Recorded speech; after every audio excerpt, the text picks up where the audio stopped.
မင်္ဂလာပါဒီဗီဒီယိုဖိုင်ကတော့ထိုင်းရောက်နေတဲ့ပြည်သူတွေအတွက်ပါအဲ့ဒါကတော့ကိုယ်က2လပိုင်းမှာတက်တန်းကုန်ပြီးတော့တက်တန်းတိုးဖို့အတွက်6လဆိုင်းငံ့ထားတဲ့တက်တန်းတိုးတွေအတွက်လက်ရှိထိုင်းအစိုးရကဖွင့်ပေးထားပါပြီဒါကိုလည်းကြီးညာတဲ့သူတွေကြီးညာပေးနေတာတွေ့တယ်အဲ့တော့အဲ့ဒီတက်တန်းတိုးဖို့အတွက်ဘာတွေလုပ်ရမလဲဆိုတော့အရင်ဆုံး web permit လုပ်ရမယ်အာမခံကြီးတွင်းရမယ်အဲ့ဒါကိုရက်တရာအတွင်းလို့ကြားသိရတယ်ဆိုတော့ကျွန်တော်တို့ဒီနှစ်မကုန်ခင်မှာအခု8လပိုင်းဖြစ်သွားပြီဒီနှစ်ကနော်9လပိုင်း10လပိုင်း17လပိုင်းဒီနှစ်မကုန်ခင်မှာဒီဝက်ပါမစ်နဲ့အာမခံကြီးကိုတခါတည်းအပီးတွင်းထားဒါမဲ့တစ်ခုရှိတယ်တက်တန်းတိုးမဲ့လူတွေအတွက်ကိုယ့်ရဲ့စာအုပ်ထဲမှာတက်တန်းက passport စာအုပ်ကတက်တန်းက2နှစ်ရှိဖို့တော့လိုအပ်တယ်အဲ့တော့တက်တန်းတိုးဖို့ဆိုပြီးတော့ကျွန်တော်တို့ပွဲစားတွေပတ်စံတွေကြိုကောက်ထားတာတွေရှိတယ်အဲ့ဒီလူတွေအနေနဲ့ကိုကောက်ထားတဲ့ပွဲစားတွေကိုတတိပေးပါတချို့တွေကြတော့မင့်နေတာဖြစ်တတ်တယ်ဘာဖြစ်လို့ဆိုတော့အခုဟာကဒီဘတ်တစ်ရိုက်ဖို့အတွက်ပဲ line ပေါ်မှာပြတ်နေတာတွေတွေ့တယ်အဲ့တော့ကိုကလည်း passport စာအုပ်ကလည်းရှိတယ်တက်တန်းလည်းရှိတယ်နော်အဲ့လိုလူမျိုးတွေအတွက်တက်တန်းတိုးလို့ထိုင်းဆိုရကဖွင့်ထားတာပါအဲ့တော့ဒီလူတွေအားလုံးဟာတော့ကြာဟိုလိုဒီလိုနဲ့မိတ်ဝမ်းမယ်အချိန်ဒီထိုင်းဆိုရကပေးထားတဲ့အချိန်အတွင်းမှာမှီအောင်လို့အရင်တော့လုပ်ပါနော်ဟိုဘတ်တစ်ကတော့ရိုက်မှာပဲဘာဖြစ်လို့လဲထိုင်းနိုင်ငံအနေနဲ့အလုပ်တမားတွေလိုအပ်တယ်အခုဆိုရင်တီရီလင်္ကာကအလုပ်တမားတွေတော့ခေါ်ယူဖို့အထိပြင်ဆင်လာတာကိုတွေ့ရတယ်ဒါကတော့သူတို့နိုင်ငံရဲ့အမျှော်မြင်ရှိမှုလို့ပဲဒါတုံးတက်ကမှာပေါ့ဘာဖြစ်လို့ဆိုတော့ချီးကျူးပါတယ်ပထမကျွန်တော်တို့ထိုင်းမှာအလုပ်လုပ်တာကမ္ဘောဒီးယားရဲ့လာအိုရဲ့ဗီယက်နမ်ရဲ့မြန်မာရဲ့အခုဗီယက်နမ်ကသူတို့တိုင်းပြည်အနေနဲ့အလုပ်ကိုင်တွေဖွင့်လန်းလာတဲ့အချိန်မှာဗီယက်နမ်နိုင်ငံကတော်တော်များများပြန်သွားပြီเนาะအရင်ခေတ်ကဆိုအားလုံးသိတဲ့အတိုင်းဗီယက်နမ်တွေဆိုတော်များတယ်ဒါပေမဲ့အခုဗီယက်နမ်တွေမရှိတော့ဘူးကမ္ဘောဒီးယားကလည်းအခုဒီကိစ္စမှာအကုန်ပြန်သွားပြီအဲ့တော့လာအိုဆိုတာလည်းခုနကပြောလို့အလုပ်ကျန်းနေရမှာတိတ်မရှိဘူးစားတော့ဆိုင်တို့ဒီလိုဆိုင်တွေဒီလိုစပွဲတို့တွေဒီလိုခက်ပေါ်ပလှုပ်လို့ရတဲ့နေရာတွေမှာပဲလာအိုတွေအလုပ်များတယ်ဒါအားလုံးထိုင်းရောက်တွေသိပါတယ်အဲ့တော့မြန်မာတစ်ခုတည်းကျွန်တော်ပင်တိုင်ပေါ့နော်ဘက်ဆောင်တုံးနေရမှာမြန်မာတစ်ခုတည်းလုပ်နေရတယ်အဲ့ဒီအတွက်နောက်ထပ်ဘက်ကတ်အနေနဲ့ဟိုဒီလင်္ကာကိုအလုပ်သမားခေါ်ယူဖို့လို့ကြားသိရတယ်အဲ့တော့ဘလို့ပဲဖြစ်ဖြစ်ကျွန်တော်တို့တိုင်းပြည်မှာဒီအချိန်အခါနေလို့မရဘူးအားလုံးသိတဲ့အတိုင်းတချို့တွေကအရင်ခေတ်ကထိုင်းကိုတက်လာတယ်ဆိုတာကကိုယ်နိုင်ငံမှာလှုပ်ရရတဲ့လက်ခတဲ့ပိုရအောင်ဖြစ်ပြီးစီးပွားရေးစိတ်နဲ့တက်လာကြတာဒီနေ့ခေတ်တက်လာတဲ့အထဲမှာ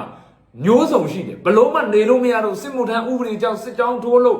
ဖမ်းလို့စီးလို့နိုင်ငံရေးပုံမှန်တွေတက်မတရားဖမ်းဆီးလို့စသဖြင့်ခေါင်းစဉ်တွေအမျိုးမျိုးနဲ့လာခဲ့ရတဲ့သူတွေအများကြီးရှိတယ်အဲ့ဒီထဲမှာမရှိတာခြားချမ်းရောင်းချပြီးတော့တက်လာတဲ့ပြည်သူတွေလည်းအများကြီးရှိတယ်ဒါကြောင့်မလို့မကုံတင်တာတွေမကုံဟိုနောက်တစ်ခုရှိတာကအရင်ကလုံးဝဆိုရင်လုပ်ငန်းစဉ်တွေ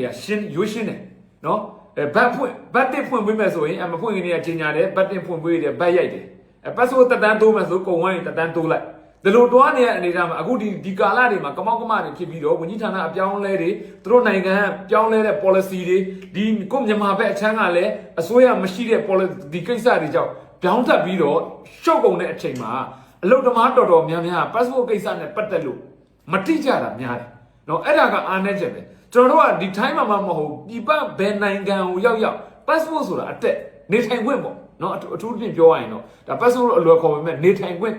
တက်တေခံပေါ့ဒီနေထိုင်ခွင့်တက်တေခံကိုယ့်ရဲ့အတက်ပဲအဲ့တော့သူများနိုင်ငံမှာကိုကရောက်နေတဲ့အချိန်မှာမျက်နှာမငယ်အောင်တရားဝင်မှုရှိဖို့အတွက်ကိုယ့်ရဲ့နေထိုင်ခွင့်ကိုကိုယ်တိုင်နားလည်ကြဖို့လိုအပ်ပါတယ်တော့ဒီအပိုင်းမှာဥဆောင်တဲ့သူတွေဘိုင်းရလဲအားနည်းတယ်လို့ပြောရမယ်ဘာလို့ဆိုတော့အလုပ်သမားကူညီရေးအဖွဲ့တွေအနေနဲ့လဲ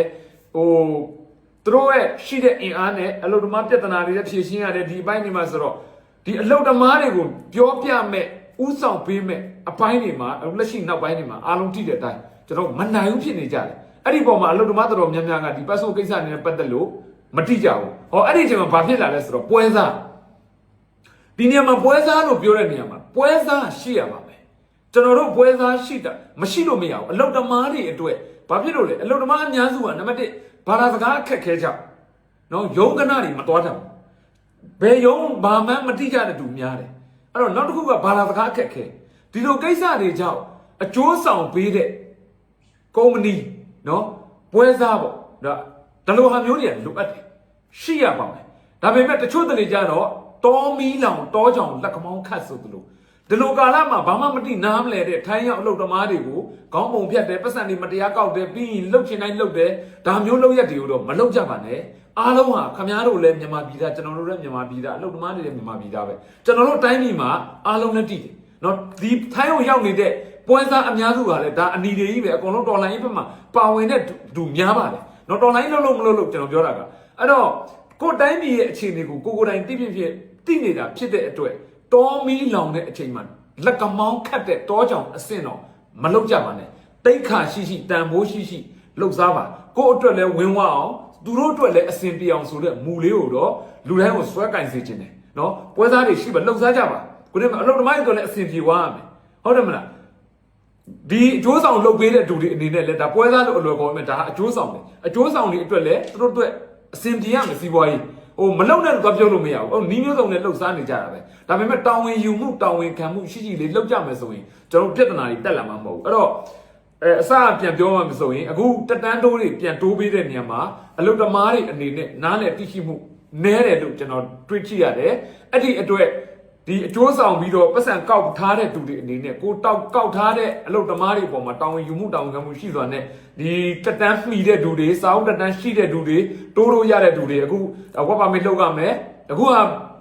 ပြောင်းပြန်ဖြစ်သွားတယ်အရင်တော့ passport visa ထုတ်ပြီးမှဝက်ပါမစ်လုပ်ကြတယ်အခုကပါမစ်ကိုအရင်လုပ်ရတယ်အာမခံချက်အရင်တွင်းရတယ်ပြီးမှ visa ထုတ်တဲ့အစီအစဉ်ကိုတွားမှဖြစ်တဲ့အတွက်တို့ထိုင်းဆိုရကတတ်မှတ်ပေးတဲ့ကာလမှာကိုတောင်းဝင်ယူကောက်ထားတဲ့စည်ရင်းတော့ရှိမှာပဲเนาะဒါတွေကိုအကြောင်းကြားပြီးတော့ငွေလိုတွေနဲ့လူသမားတွေအတွက်ငွေစုထားဖို့ကြိုတင်အကြောင်းကြားပေးမယ်သူတို့ပေးတဲ့ငွေပြည့်နေလို့ရှိရင်လည်းကိုကတောင်းဝင်ယူမှုတောင်းဝင်ခံမှုရှိစွာနဲ့လုပ်ပေးကြဖို့ကိုအမြင့်တာရက်ခံပါတယ်ဘာဖြစ်လို့ဆိုတော့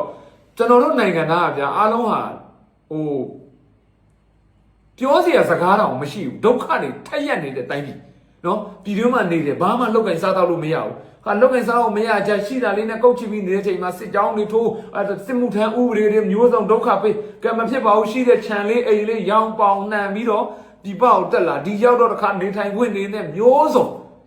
ဆိုတော့အဲ့လိုဘဝမျိုးမှာလူတိုင်းကိုမကယ်နိုင်တော့ကိုကြောက်တော့သူများဒုက္ခရောက်သွားတယ်ဆိုတဲ့လောက်ရမှုမဖြစ်အောင်ကျွန်တော်တို့စီးပွားရှာစေခြင်းတယ်ဘာလို့ထိုင်းမှာအခုနောက်ပိုင်းကအဲ့ပြဿနာတွေတော်တော်ရှုပ်တယ်နော်အလုံးရှင်ကပတ်စံမပေးလိုက်လို့ဒီအလုပ်သမားကူညီစောင့်ရှောက်ရေးအဖွဲ့တွေအနေနဲ့တွားရှင်းပေးရတယ်ဆိုတာလူကြားကောင်းတယ်ဗျ။ဘာဖြစ်လို့လဲအလုပ်ရှင်ဒီထိုင်းနိုင်ငံသားဖြစ်နေလို့ဟုတ်တယ်နော်တို့တွားရှင်းပေးရနောက်ပြီးတော့အလုပ်ရှင်နဲ့အလုပ်သမားဆိုတော့ပြဿနာဒါဖြစ်တတ်တဲ့ပြဿနာကြည့်လို့အဆင်ပြေတယ်ဗျာဒါပေမဲ့ပွဲစားကလိန်လို့အလုပ်သမားခံလို့တိုင်လို့တွားရှင်းကြတယ်ဆိုတာဟာကြီးကကျွန်တော်တို့တွေရှက်ဖို့ကောင်းတယ်ဒါအားလုံးပွဲစားတဲ့မြန်မာပြည်သားအလုပ်သမားတဲ့မြန်မာပြည်သားတွားရှင်းပေးတဲ့အလုပ်သမားကူညီရေးအဖွဲ့တွေကလည်းမြန်မာပြည်သားသားတွေအတွက်လုပ်နေတဲ့မြန်မာပြည်သားတွေပဲဆိုတော့သူများနိုင်ငံကိုကျွန်တော်တို့ကရောက်နေတာလေကိုယ်နိုင်ငံမှာဖြစ်တဲ့အလုပ်သမားရေးပြဿနာကိုကိုယ်တိုင်ရှင်းကြတာဆိုတာဒါသူများမသိဘူးဒါပေမဲ့ကျွန်တော်တို့ကပြည်ပရောက်နေတဲ့အချိန်မှာမင်းတို့နိုင်ငံသားတွေကွာမင်းတို့နိုင်ငံမှာလည်းနေလို့မရဘူးပြောတယ်လာတဲ့စောက်ပြဿနာမျိုးစုံမင်းတို့နေလိန်တဲ့ကောင်ကလိန်မှပြန်ဆိုတော့ဒါမျိုးတွေကသူများပြောเสียဖြစ်တယ်နော်ဒါကျွန်တော်ဆရာလောက်ပြီးပြောနေတာမဟုတ်ဘူးဒီကျွန်တော်တို့ပတ်ဝန်းကျင်မှာတွေ့နေမြင်နေရတဲ့ဟာတွေကိုပြန်ပြောပြတာပါအဲ့တော့ခုနကပြောသလိုပွဲစားတွေအနေနဲ့တောင်းဝင်ယူမှုတောင်းဝင်ခံမှုရှိစွာနဲ့အလုပ်တွေနောက်တစ်ခုကနာမည်ဆိုတာအခုကျွန်တော်ပတ်ဝန်းကျင်မှာလုပ်နေတဲ့သူတွေရှိတယ်နော်ပွဲစားတွေတခါကျရင်ကိုယ့်အကူညီလက်တောင်းလိုက်ကိုစီဘာလုပ်ရှင်လို့နော်ဘသူရှိတယ်တီးတယ်ဘလူးကိုတော့ဆက်သွားနော်သူကတော့လောက်တာမစိုးဘူးဒါပေမဲ့ငါတော့အမအပြုတ်ကမခံပေးရဘူးနော်ဖြစ်လာတဲ့ပြဿနာတော့ကိုယ့်ကိုကြီးလောက်ကမှာပဲဒါပေမဲ့ तू အလုပ်လုပ်တာတော့ဖြောက်မှန်တယ်တောင်းယူမှုတောင်းခံမှုရှိတယ်ဒီလိုမျိုးဆိုတော့မှန်ကန်လုပ်တဲ့လူတယောက်အတွက်ကကိုယ့်ပတ်ဝန်းကျင်မှာကိုအဲ့လိုပြန်ပြီးတော့ထောက်ပံ့အာမခံပေးနိုင်တဲ့လူတွေများပေါ်ပေါက်လိုက်ဒါဟာတန်ဖိုးဖြတ်မှန်နိုင်တဲ့အောင်မြင်မှုတစ်ခုပဲအဲ့တော့ဒီရှမ်းစကားမတတ်တစ်ခေါက်နဲ့လိုက်ပြီးတော့ပွဲစားလိုက်လုပ်တဲ့အနေအထားကနေတကက်ကုမ္ပဏီတွေထောင်ပြီးတော့9 သန်းကုမ္ပဏီထောင်ပြီးတော့အလုပ်သမားဒီကိစ္စလုပ်တဲ့အနေအထားအထိဘယ်သူပဲဖြစ်နာမည်တစ်လုံးမှာအရေးကြီးပါလေဒါကြောင့်မလို့ငါတော့ပွဲစားလေးလုပ်တာငါလိန်လိုက်တယ်ဘယ်သူမှမသိပါဘူးမတွေးပါနဲ့နော်အဲ့ဒီပွဲစားလေးဘဝကနေကုမ္ပဏီပိုင်ရှင်ကြီးဘဝမရောက်ဘူးလို့ပြောလို့မရဘူးအဲ့တော့ကိုကဒီလိုအောက်ခြေဘဝတွေကလိန်ညာလာမယ်ဆိုရင်နောက်ကိုပတ်စံရှိလို့လုံနိုင်လို့9 တန်းကုမ္ပဏီလို့အလုပ်ရှင်အလုပ်သမားအကျိုးဆောင်ကုမ္ပဏီထောင်တော့မှအဲ့ကောင်လေးငါတို့တော့ဘယ်လိုလိန်ထားတာသွားမလုပ်နဲ့တော့အဲ့ကုမ္ပဏီမှာဒီကောင်ကုမ္ပဏီမထောင်ဝင်တဲ့ငါတို့တွေကလိန်ထားတဲ့ကောင်ငါတို့တွေကလိန်ထားတဲ့ကောင်မှဆိုအဲ့ဒီအမဲဆက်ကဘယ်တော့မှဖျောက်လို့ရမှာမဟုတ်ဘူး ဒါကြောင့်မလို့နည်းနည်းလေးပဲလှုပ်လို့များများလေးပဲလှုပ်လို့အတက်နိုင်ဆုံးတာဝန်ယူမှုတာဝန်ခံမှုရှိရှိလေးနဲ့လှုပ်ပေးကြမယ်ဆိုရင်ကိုယ့်ရဲ့နာမည်တစ်လုံး personal branding ဆိုအဲ့ဒါကိုပြောတာအဲ့ဒါဟာတန်ဖိုးဖြတ်လို့မရအောင်ကိုယ့်ရဲ့အောင်မြင်မှုပဲဒါကြောင့်မလို့ထိုင်းမှာရောက်နေတဲ့ဒါညီကိုမောင်နှမတွေဒီပွဲစားလုပ်နေညီကိုမောင်နှမတွေကိုပြောချင်တာကျွန်တော်တစ်ခါမှမပြောပါဘူးเนาะပွဲစားကိစ္စနဲ့ပတ်သက်လို့ဟိုဖြစ်လာရင်တော့အကောင်းဆုံးဒါပေမဲ့ကျွန်တော်ကတခုလို့ရှိတယ်အလုပ်သမားတွေတခုလာပြောလာရင်လဲကျွန်တော်တစ်ဖက်တက်တဲ့ကျွန်တော်ဘယ်တော့မှနားမထောင်ပါဘူးတယောက်တယောက်ကိုလာတိုင်လို့ရှိရင်အဲ့လူကိုကျွန်တော်အဲ့လူဖုန်းနံပါတ်ယူလာတယ်ယူလာပြီးတော့မေးကြည့်တယ်ခင်ဗျားကိုဒီလိုလာပြောထားတယ်ဟုတ်လားအဲ့ဒါအေးမဟုတ်ဘူးဆိုလည်းမဟုတ်ဘူးဘလို့နှစ်ဖက်စကားလုံးကိုနားထောင်တယ်ကျွန်တော်ဟိုနားထောင်ပြီးမှဘာဖြစ်တယ်ဆိုတဲ့ပြဿနာကိုတုံးတက်လို့ရမယ်လေတစ်ဖက်တည်းစကားလာပြောရင်တော့ဟိုပြောတဲ့လူကတော့သူ့ဘက်ကောင်းအောင်ပြောမှာပဲဟုတ်တယ်မလားအော်နှစ်ဖက်လုံးညှိပြီးဘလို့ပြေးလဲနိုင်မလဲအကောင်းဆုံးဖြစ်အောင်ညှိပေးရအဓိကပဲဟိုပွဲစားလိန်တို့ဘလောက်လိန်တို့ရုံးတိုင်ဂတ်တိုင်စခန်းတိုင်လောက်ကြမှာဆိုကျွန်တော်ခုနကပြောသလိုလိန်ခံထိတာလဲမြန်မာပြည်သားလိန်နွားတာလဲမြန်မာပြည်သားတိုင်တာလဲမြန်မာပြည်သားဆိုကျွန်တော်တို့ကမဟုတ်သေးဘူးဖြစ်เสียကြီးဖြစ်နေတယ်နော်ဒါကြောင့်မလို့ဒီဗီဒီယိုဖိုင်အစကိုပြန်ပြီးတော့တွားမယ်ဆိုလို့ရှိရင်တတန်းတိုးဓမားတွေအတွက်ထိုင်းအစိုးရကရှစ်ဆက်လောက်ကမဲ့လုပ်ငန်းစဉ်ကိုခွင့်ပြုပေးထားပါပြီတတန်းတိုးဖို့ပတ်စံကောက်ထားတဲ့ကိုရှိရပတ်စံကောက်ထားတဲ့ပွဲစားတွေရှိလို့ရှိရင်တတိပေးပါကျွန်တော်တို့တတန်းတိုးဖို့အတွက်တခုရှိရင်တော့ကိုစာအုပ်ကတတန်းရှိဖို့လိုအပ်တယ်တော့ကြကိုစာအုပ်ကတတန်းမရှိဘဲနဲ့တွားပြီးပြောနေလို့ရှိရင်ကပြဿနာရှုံအောင်မယ်နော်အဲ့တော့ပတ်စံကောက်ထားတဲ့ဆိုရင်တော့ဒါပြောရမယ်လေအဲ့တော့ပတ်စံမကောက်ထားဘဲနဲ့နည်းနည်းပါးပါးတို့စင်ရံပေးထားဆိုဘာလုပ်လို့ရမလဲစီရန်ရိုက်မလားဆိုတဲ့ဟာနောက်အခြားလုပ်ငန်းစဉ်တွေကိုဆက်ပြီးဆွေးနွေးသွားလို့ရတယ်အဓိကကျွန်တော်ဒီဗီဒီယိုဖိုင်မှာပြောချင်တာကစကားရှိသွားတာအထွတ်ချေလေလို့မထင်နဲ့တက်တန်းတိုးဓမားတွေအတွက်တိုးလို့ရပြီနော်အဲ့တော့စည်ရင်းတွေလှုပ်ဖို့ရှိတာကိုလှုပ်ပါ तू ကတတ်မှတ်ထားတဲ့အချိန်တွေလှုပ်ကြတာဖြစ်တဲ့အတွက်အချိန်တွေနောက်ကျကြမှာဆိုလို့ပြောတာပါနော်ဒီဗီဒီယိုဖိုင်လေးကိုလည်းဒီထိုင်းမှာရောက်တဲ့ညီကိုမောင်နှမတွေတိအောင်တဆင့်စကားတဆင့်ဝိုင်းပြောပေးကြပါလို့မေတ္တာရက်ခံပါတယ်နော်အားလုံးအဆင်ပြေကြပါစေကျွန်တော်တို့တိုင်းပြည်ခက်မြန်ဒီဘဝကနေဝှကြကြပါစေဟုတ်တယ်မလားဒီအချိန်မှာတော့တယောက်ကိုတယောက်ဖေးမှပူညီပြီးတော့နိုင်တဲ့နေရာကဝိုင်းလုပ်ပေးကြပါလို့အားလုံးမေတ္တာရက်ခံပါတယ်